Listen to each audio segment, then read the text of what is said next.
गौतम बुद्ध को तो हम बहुत अच्छे से जानते हैं, जिन्होंने बौद्ध धर्म की स्थापना की और उन्होंने लोगों के जीवन में ढेरों बदलाव लेकर आए।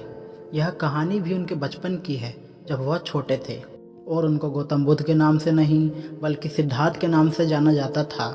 उनके एक चचेरे भाई भी थे जिनका नाम था देवदत्त। चलिए इस कहानी के बारे में जानते हैं। राजा सिद्धार्थ के महल के पास एक उद्यान था, जहाँ पर राजा सिद्धार्थ बैठकर प्रकृति का आनंद लिया करते थे। एक दिन जब वह अपने बगीचे में बैठे हुए थे, तभी एक घायल हंस उनके पैरों के पास आकर गिरा। उसके शरीर में एक तीर लगा हुआ था। उसे देखकर प्रतीत हो रहा था जैसे कि किसी शिकारी ने उसका शिकार किया। हंस को तकलीफ में देखकर और यूं फड़फड़ाता देखकर राजा सिद्धार्थ का दिल पिघल गया और उन्होंने उस हंस की सहायता करनी चाहिए। उन्होंने सबसे पहले उस हंस के शरीर से तीर निकाला और घायल जगह पर मलहम लगाकर उसकी पट्टी की। यह सब कर लेने के बाद देवदत्त कुछ खोजता हुआ सिद्धार्थ के पास आया। देवदत्त जैसे ही सिद्धार्थ के पास पहुंचा, उसने कहा, अच्छा तो यह तुम्हारे पास है, लाओ इसे मुझे दे दो। मैंने इसका शिकार किया है। इसका शिकार करने में मुझे बहुत मेहनत करनी पड़ी। इस पे मेरा अधिकार है। देवदत्त की यह बात सुनकर सिद्धार्थ ने उससे कहा, नहीं, यह हंस घायल था, वो मेरे पास आया। मैंने इसकी मदद की और उसकी जान भी बचाई, इसलिए इस पर सिर्फ और सिर्फ मेरा अधिकार है। दोनों भाइयों के बीच उस हंस के अधिकार को लेकर बहस होने लगी। अब वो जानना चाहते थे कि उस हंस पर आखिर किसका अधिकार है। ऐसे में उन दोनों ने निर्णय लिया कि चलो राजा के पास। सिद्धार्थ के पिताजी कपिलवस्तु के राजा थे। वे दोनों राजा के पास गए। राजा के पास पहुंचते ही देवदत्त ने सबसे पहले कहा, महाराज, इस हंस पर सबसे ज्यादा अधिकार मेरा है, क्योंकि मैंने इसका शिकार किया। इस वजह से आप सिद्धार्थ से कहिए कि ये हंस मुझे दे दे।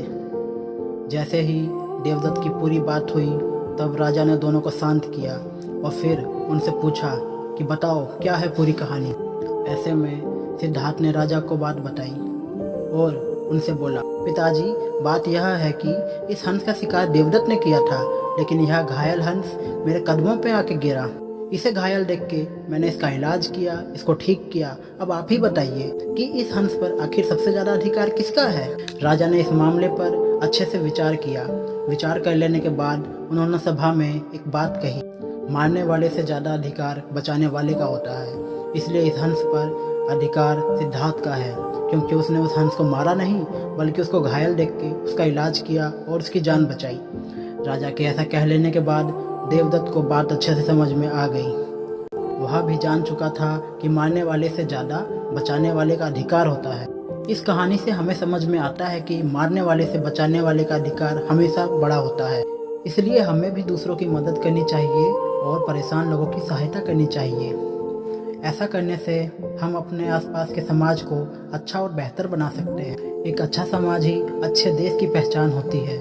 इसलिए आप भी आज से प्रण लीजिए कि आप भी दूसरों की सहायता करेंगे। अगर हम सिद्धार्थ के स्वभाव की बात करें तो वो बहुत ही अच्छे थे और दूसरों की मदद किया करते थे।